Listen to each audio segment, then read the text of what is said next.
video, I was confused like what to add to the video series so that it makes it valuable and also good in terms of learning. So what should I add? Like what functionality should we add to this application to make it, more valuable as well as valuable for the beginners and in terms of learning also.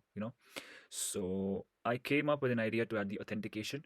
So what we're gonna do next is, so currently what we have is this is the homepage where we land and we click on view details and we are taken to the details page. But now we will have uh, an authentication mechanism where a user can view the landing page, but if they want to view the details page for that coin, we'll first ask them to log in. So this is the common edge case where we have the dashboard, we land on the login page, and only then we can see the dashboard page. So let's get started. So this is how our code looks like currently. We have the detail page, we have the home page. Now to secure our um, uh, details page. So for that, what we are going to do is we're going to say um, if we enter the details page, so we'll say, or first let's create a login page because we need a login view, right? Login view.view. The login view is going to have a div, first of all a view template, then a div.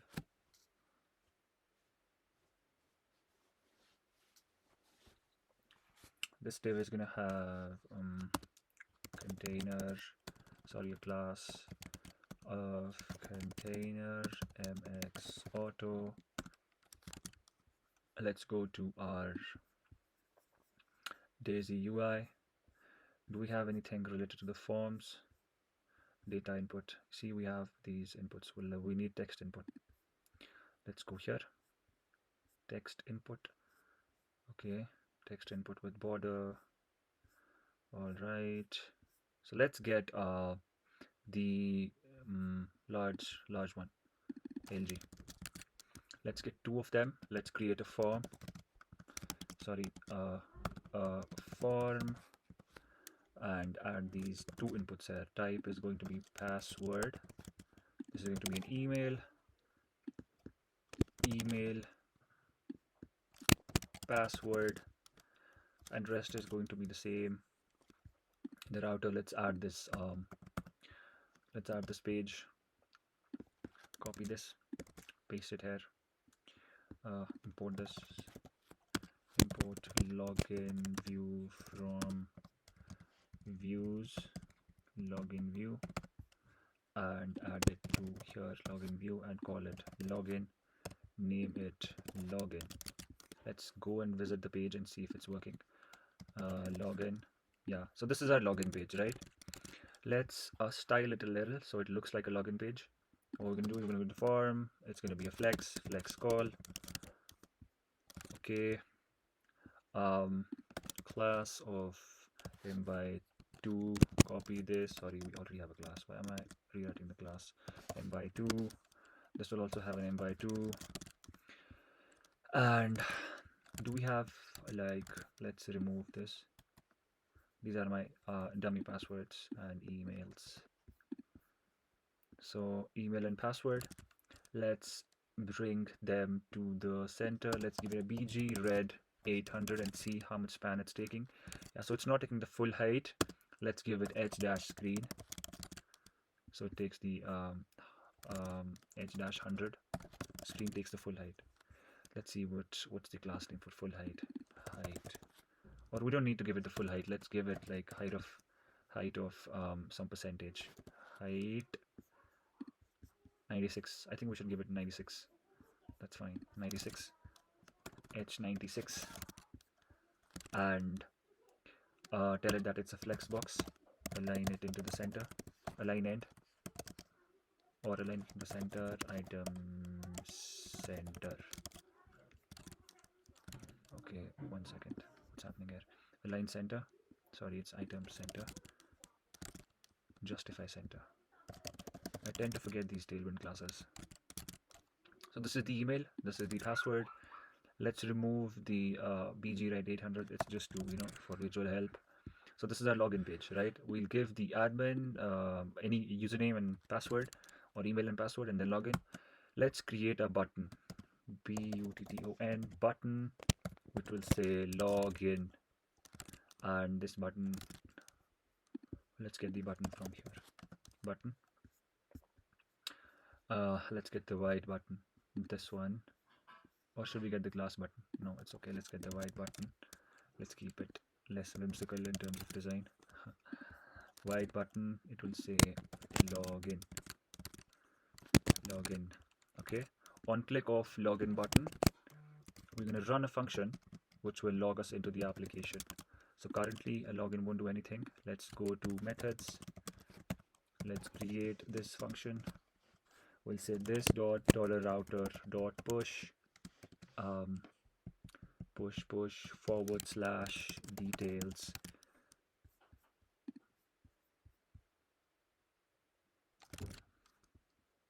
forward slash details for now, since we need to push it with an ID, but it's okay. We will have this, but one second, why? Okay, why do we have to log in? We'll just take them to forward slash, because when they log in they'll be redirected to the home page. I'll tell you the logic in the router. This dot dollar router dot push forward slash. Let's go to the login page. As soon as the guy logs in, we'll take him to the forward slash page when he's logged in. Okay, so he is logged in. Now he'll put something here, and he'll log in. And what else? We'll do something like this.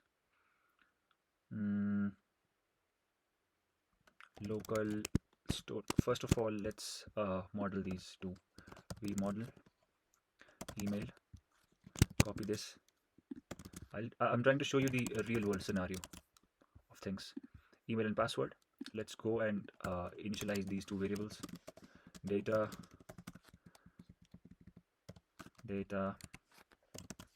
email, empty, password, empty.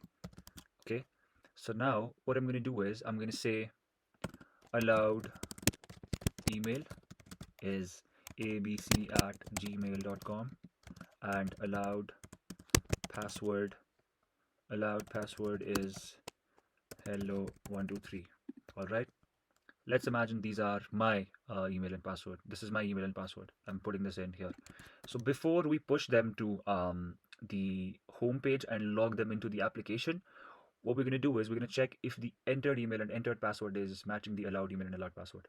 So these are just the dummy credentials to which we can compare. We can compare our input values to these credentials. So let's say if allowed email, if this dot email triple equals to allowed email, and this dot password triple equals this dot allowed password, only then push them to the router page. Otherwise, what we're going to do is we're going to have a div here. We're going to say if errors dot length, then we'll say a div inside of it. We're going to loop through the errors. We're going to say error comma index in errors, and a key with index. This is going to be error. Okay, let's define the errors variable. It's an array. We're going to push the errors. If this dot email triple equals allowed email, and there's a password triple equals allowed password, we're going to push, and we're going to do one more thing. We're going to say local storage dot set item token. We're going to set a fake token inside local storage. Imagine this is a JWT token. We're going to set a fake. We're going to say 1 2 3 4 5 6 7 8 9, let's say. So this is a fake token. It's coming from it's not coming from anywhere, sorry. We're going to set it, but only when the entered email and entered password is correct. Otherwise, what we're going to do is we're going to say else this dot errors errors dot push invalid credentials. Okay, if the values entered are correct, set the item and take them to router. Otherwise, just tell them that you have entered the wrong credentials. Sorry. Okay, and do one thing. As soon as we show them this, run a set timeout. Run a set timeout, and in the set timeout, after like 3 seconds, set this dot errors to an empty array. Empty it. Okay, so let's try doing it now. Login. Invalid credentials at gmail.com. If I say enter, it's going to say invalid credentials. Right, let's remove this. Let's say hello at dd.com. Hello. Never. So it's going to say invalid credentials here. Otherwise, if you log in with the right credentials, it's going to set the what do you call that? It's going to set the token and the login into the store. Let's get inside the application. Let's into local storage. Let's go here and do stuff. As soon as I hit with the current valid credentials, which is hello at gmail.com, abc at gmail.com, and hello123, it's gonna create a token. Let's say abc at gmail.com. We need to do one thing. On submit, since it's a form, let's make it a type submit. On submit, or we can say at submit. At submit, we want this to run the same function, which is login. It's going to give it an event. We're going to say event.prevent default, so that the default submission of the HTML form is prevented. Okay, at gmail.com, login. It won't detect your credentials correctly. So let's say now abc at gmail.com, hello123, hello123, abc at gmail.com, login. As soon as I log in, I'm taken to the page, and the token is set in the local storage. Let's clear the token and refresh here. Let's go to view details. So details are there. Let's go to login. So now, as soon as I hit view details page, if I'm not logged in, that means if my token is not present in the local storage and it's not a correct JWT token, then we want the user to be redirected to the login page. So let's go in the router. And in the router, what we are going to do is, so we're going to hide the details page, right? We're going to say before enter,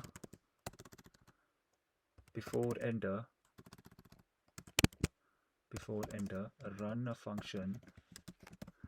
It automatically gets three things: to, from, and next. Let's print these to and from. To means coming from this, and from means going to. Okay, so if I go to details page now, I won't be able to see it. Just check this out. View details.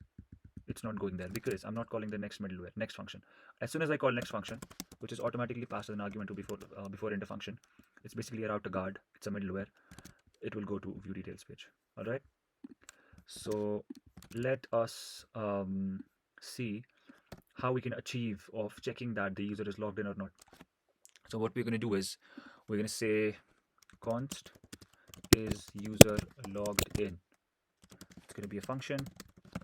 We're going to say const token is equal to local storage dot get item token. We'll simply say if token, then return true, otherwise return false.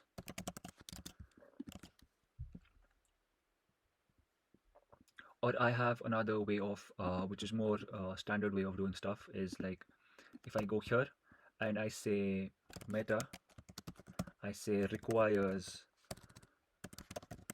auth, requires auth true. So with this approach, what we're going to do is we're going to say that this component has some metadata, which is like requires auth. You can name it anything: needs auth, requires auth, is an auth page, whatever you want. I prefer calling it requires auth, which means it requires auth. That means it requires you to be authenticated before you see this page. Okay, it's in the metadata of the page. Then what we can do is we can say router dot before each. See before each, add a navigation guard that executes before any navigation. So if any navigation is made and that page has requires auth property in its metadata, check for the token. Let's see how it's done. Next, sorry, to from next. Now, now see what happens. I'm gonna log in to, I'm gonna log from, and we also have the easy user logged in function. Let's cut it from here and bring it just above the router here. Okay, this function returns true or false based on the token. So router before each. As soon as I see my middle page, my home page, my every page is gone. If I go to login, it's gone. If I go to details, it's gone. Every page is gone. So why is that? Because I have placed a guard on the main router, which is the whole router of the application. Earlier it was just on this page, but this was not that efficient to do, you know. So you should always opt for this path where you check for all the pages, and then based on the metadata, you decide if you want to check for the authentication or not. So I'm printing to and from. So let's see. I'll go to details page. I'll show you what to and from means. I'll go, currently I'm on home page. I'm going to go to login, or let's say details Bitcoin. Okay, enter. So this is from, and this is to. This is from, this is to. So from basically should be this from to. I had misplaced the arguments from to. It should be like this. So this is the home page. This is the. So what do we have? From and to. Next. So this is to. This is from. Like why is it to from? How am I doing it? Am I doing it wrong? I'm coming from, I'm currently on home page, and I'm going on details page. So this is to. So I should say this is from and this is to. Why is it so confusing? So okay, let's go back to the home page and try to reload and go back to the next page. 43. So to and from. So why is it so confusing? So if this is the first argument is to, the second argument is from. So what I'm going to details, and I'm coming from home page. Yeah, it's correct. Yeah.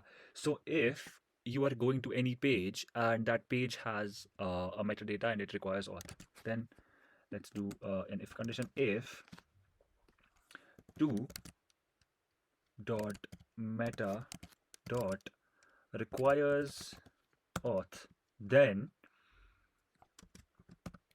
don't take him there, else do next. Okay. So currently what we're doing is if we're checking if the page we want to go to needs auth, then don't take them there. Otherwise take them to the page they want to go. Okay. Let's see now how it behaves. So currently we are on the home page. We don't need any auth for the home page because we haven't set any meta property for home page and login. So we can visit them without logging in. But as soon as I click on view details, it's not going to take you there. See, it's not working. I'm clicking on it. It's not taking me anywhere because it's blocked. The page is blocked. What I need to do next is next / login. So this takes routes. Okay. Now watch what happens. I'm going to refresh the page. I'm going to clear the console. I'm going to press view details. It's going to take me to the login page. It wants me to log in first, right? It wants me to log in, and if I go back, it takes me back to the home page. And if I say view details, it's going to take me to the login page. So that's how the authentication works. Now you're going to say, what if we are logged in and it still takes us to the login page? I'm going to tell you the workaround for that. So what we're going to do is we're going to add another if condition. If is user logged in, we'll say next.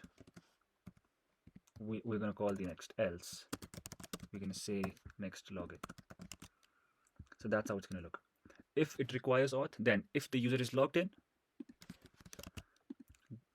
take them to the next page. Otherwise, take them to the login page. Now, let's go back and go to the home page and view details. It's taking us here. Let's log in. abc@gmail.com. Hello123. Login. Now I'm logged into the application. I've been taken to the home page. Now, if I try to go to view details page, it will take me to the view details page. You see the difference? Earlier it blocked me. Why did it take me to view details page this time? Because I was logged in. I was logged in this time because of the token. As soon as I clear the token and refresh on this page, watch what happens. It's going to take me back to login. So it's redirecting me to the login page if I'm not logged in. And forward slash is working. So what did we do here? Let's recapitulate. We added a meta property to requires auth. We added a meta property which has a property. Meta object has a property called requires auth, which is set to true. If I was to create a new page with like details too, with the same page, I can say requires auth true. Now, this before each will handle auth for every use case, every page. So we don't have to individually write before enter on every route. That's how it's gonna work. And these two are public pages. All right. So that's how we covered the authentication part of the application. I had created a video on router guards before, but that video was left incomplete, and my viewers were commenting on that video saying that you haven't created the second part of it. Where is the full video? Where is the full part of it and stuff like that? But in this video, I'm going to show you the full. I have already shown you the full thing. So that's how the authentication works. So this is the search. We built the search. We built the details page which needs a login. A login is abc@g.com. Let's say I put the wrong thing in and it will say me invalid credentials. But what if I do gmail.com and say hello123? It's going to log me in, create the token in the local storage, take me to the home page, and when I say view details, it's going to take me to the details page. So that's how it's going to work. That's how it works in the real world also. But the only difference is that your token is not going to be 1 to 9. It's going to be a JWT token, and all your backend calls, the server calls, will also check for the token, because you have to send this token, which you get on the login, you have to send this token to the server with every request header. And then the server checks if the token is valid or not. Then it's going to give you the data. So basically, this is a two-way protection. You have to guard your pages on the front end, and you have to guard your API calls at the back end. And now, you guys will tell me, like, what if somebody comes in and visits the page directly without clicking the view details? So let's do that. Let's do details and Bitcoin. It's going to redirect me to the login page. It's not going to work, that also. So it's completely protected on the front end based on the router guards. So that's how you use router guards in your projects. So this is it.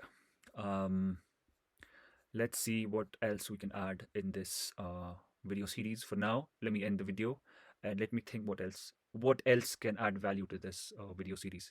Bye bye. Have a nice day.